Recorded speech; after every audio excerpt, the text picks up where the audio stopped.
Hi, today's topic is understanding your inner critic. So I want to tell you a little about who I am. I'm Carlene Lehmann. I'm a licensed marriage and family therapist, and I have a practice located in Austin, Texas. And you can visit our website at www.relationshipsmatteraustin.com. And I help individuals, couples, and families. They come to see me to help increase connection, communication, and cooperation in their relationships. And with today's topic, it does come up a lot because we all have that voice inside of our head that can be critical and judgmental. And so sometimes we need some help to deal with that and work through it, or to understand more about our partner and that voice that they have within themselves. So I love this cartoon, and I'm saying, can you relate? I think we all can. But he has all these thoughts, right? Where did you get that awful tie, Ed? Your kids hate you, and we understand why. Ooh, that's a really big one. You were such a dork at the staff meeting, Ed. He wasn't, wasn't he? But what do you expect? Whoa, these are all some really big, deep thoughts.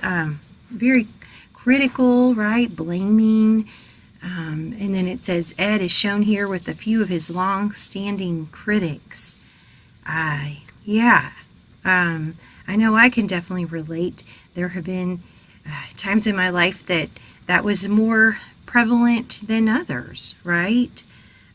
So we are all in this together because we all have an inner critic. We have thoughts of not being good at times.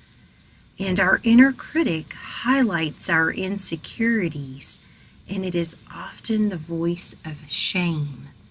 So it's very deep stuff. It's very hard to hear and deal with, right? One of those thoughts, or if someone else says it to us, they can bring us down really fast, right?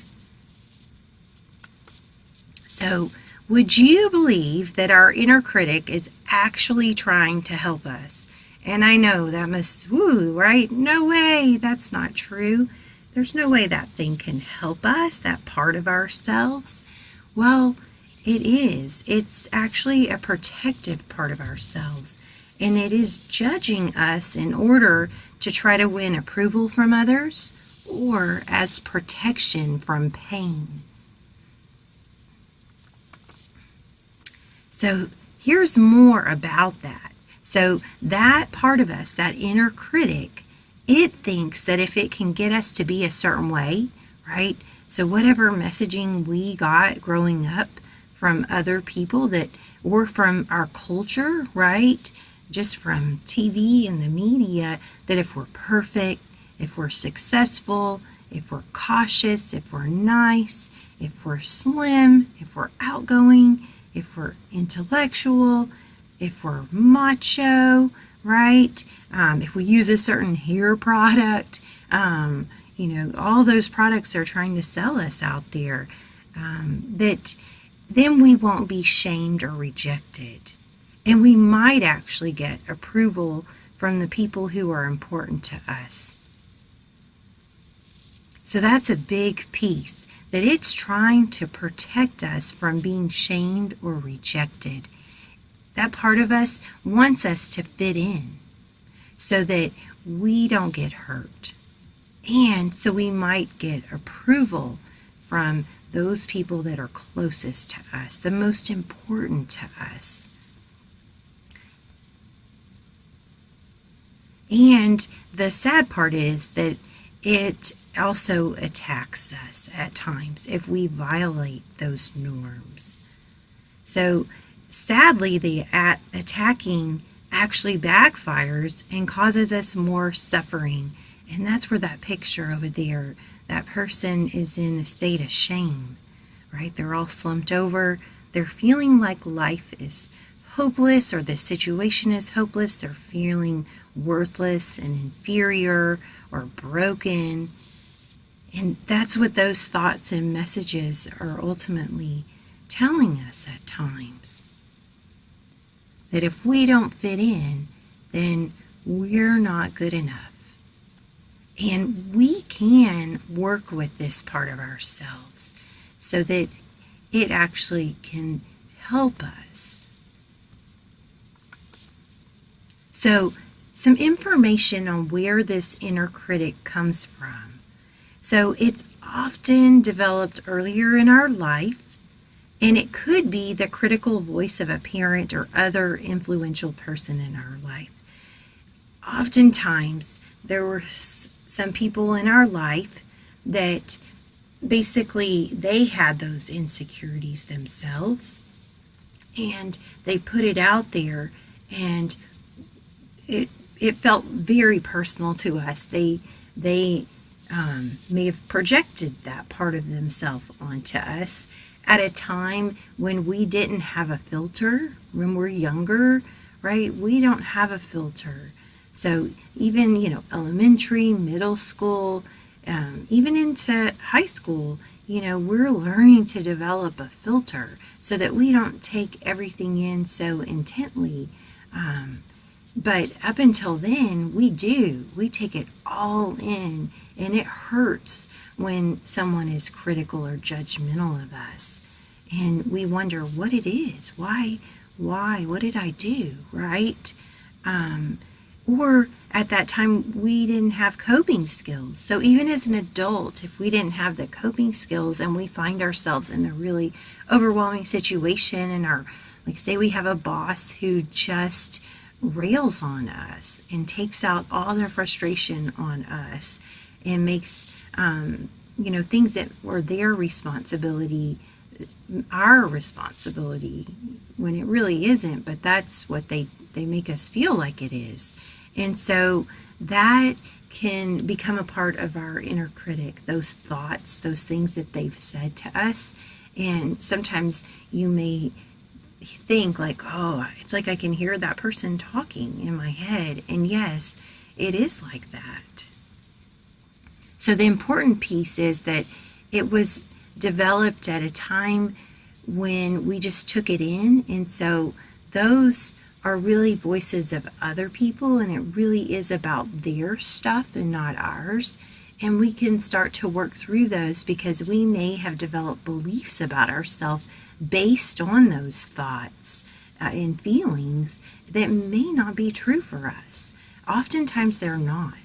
And so it's interesting to look at, right? Because like this feeling that I'm not good enough. Well, I believe that truly we're all good enough. Sometimes we make poor decisions, but at our core, we're good. And so there's some work that we can do on that. And counseling can help with that. So this may sound totally weird, right? But if we can start to appreciate that inner critic, we can say, hey, I hear you. I know you're trying to protect me and you want what's best for me. But you're also harmful at times, and you trick me into believing some things about myself that aren't true. So I have to kind of keep you in check at times. And so it can prompt us to know, hey, there's some work we need to do on some things, right? It can trigger us when someone says something, and we kind of have a sensitivity at time, right, to certain things. And it can, if someone is saying something that is giving us the message that we're not good enough, then that we feel like, oh, that's not so good. Like we can do some work around that so that we can start to feel that we are good. So it thinks it's doing what's best for us. And so we don't have to fight with it or overcome it. It's acknowledging that it is a part of us, and we have a lot of different parts. And this comes from an internal family systems model, and I really like to use it because oftentimes when folks come into my office, they have different parts that are conflicting with each other. So there may be a part that feels excited to go out and try new things. But then there's another part of them that gets terrified in those situations. And social situations could be hard. And so we talk about that. The one part that's excited and the one part that's terrified. And in any given situation, which part is winning out, right? And getting to know those parts and appreciating them and loving on them, the ones that are scared and hurt. And so that's what I'm talking about here with our inner critic. We kind of want to love on it because it is kind of like a scared or hurt child that we just need to embrace, which I said, that may sound really weird at this point. But let's make a positive connection with it, right? Let's not send it out like an orphan child, right? Because when we kind of push away or reject part of ourselves, then we're not able to come as a whole together, right? And sometimes it is hard to bring that part in and to love it and accept it when others have shamed us for that part. But we can slowly, one step at a time, work on this. It just takes some time. And working with a professional who understands this kind of attachment work. And if you look for a therapist that is trained in trauma, they should be able to help you with this too. Get at those parts where they're shame and release that. Because you don't have to deal and suffer with that for the rest of your life. There is hope, and you can release that, and it actually releases a lot of energy so that you can use it in the direction you want to instead of getting stuck in like a shame loop. So if we can offer it appreciation for its efforts of trying to protect us, then that part of us can start to trust us. But it takes time. It's like a kid, learning to trust. And when we get into a relationship with a partner, that it takes some time to learn to trust, right? So here's what I was talking about, soothing our inner critic. Right? Just thinking of it as like a scared or hurt child. So like that picture with the mom, or it could be a dad, or it could be like a pet that's scared, right? And think of the things that you need to do to help that pet or child when it's feeling very vulnerable, right? We need to give it gentleness and understanding and compassion. So the other part that can help us balance our inner critic is what I call an inner champion. So we have the critical, judgmental part of ourselves that's really trying to protect us, but it's doing it in a way that can get us stuck in shame, right? And then we can shut down. And that's not helpful, right, in life. Sometimes we do need to take a break and wind down and relax, but that's different than us feeling like we're not good enough. So this part of us, this inner champion, right, is there to help remind us of our positive qualities. So we do have a lot of positive. No, we may not be perfect, right? So if there's a part of you like, oh, but what about these things where I've screwed up or I've made mistakes? Well, we're human. We all have. I mean, there's not a one of us that hasn't made a mistake. but it's what we do with it, right? That we can learn from it. We don't need to beat ourselves up about it. And that's what I love about this inner champion. It is there to be like our cheerleader, right? You could call it an inner cheerleader, to remind us we are good and we have a lot of value to bring to this world. So it can say and remind us you are okay just the way you are. And it can cheer us on in situations that, we need some extra support, like you can do it, or I'm proud of you. And if we can start to develop this part of ourselves, so that we can have the positive outweigh the negative.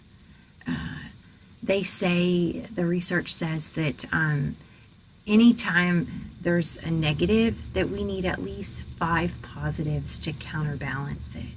So if we're telling ourselves a negative message, we need 5 positives to outweigh that. And then to make a change that prompts us to make changes in our life, we need 8 to 1, right? So it's so important to kind of take stock, right, of how many times we're telling ourselves negative things. And like I said, if you notice, it's not to beat yourself up about it, right? Because that just adds another negative thing. But it's a time that we can stop and go, hey, wait a minute. I'm telling myself some negative things. What do I need to do right now? I need to love on myself. I need to, you can write a list of lots of the positive qualities that you have. And when you're having a down time, when you're not feeling, that you're not feeling good about yourself, then you can go back and look at that list of positive qualities. That's powerful because it can help us shift not only our mood, but help us shift into that positive way of thinking. And I love this. It says, darling, you are fabulous. I just love that. If we can strengthen, right, this inner champion that we have, then that will help to counterbalance that inner critic. And over time, the positive things will pop up more freely into our brain because we're building that pathway. Or like I said, we're building a muscle. So today we talked about having some more understanding about that inner critic, where it comes from, right? What it's trying to do. It's trying to help us, but that backfires at times. And then that we can start to develop this inner champion that can help balance the inner critic. Because we want to embrace that inner critic, but we don't want it to just take off on its own, right? We need another part of us that can kind of rein that in at times. And so if you'd like support, or if you have any questions about this or any other topic, feel free, to leave in the comments or to email or call me. I love sharing information and talking about it, dialoguing about it. So if you'd like to stay connected with us, you can go to our website at relationshipsmatteraustin.com. We have a monthly newsletter that you can sign up for. We also have articles and videos on our blog. And then we have information on our services. We offer individual, couples, and family counseling, and we do offer sessions online as well. So if you'd like to follow us on Facebook, Instagram, Twitter, and YouTube, I've got more videos on there. You can go to our website and we have links for that as well. You can also contact us by phone at 512-994-0432, or you can email me at carlene@relationshipsmatteraustin.com. I would love to speak with you, and I wish you well on this journey of life. We're all just trying to figure it out and learn one step at a time, And if you need support, we are here. We don't want you to feel alone. All right? There is support out there for you. So take care.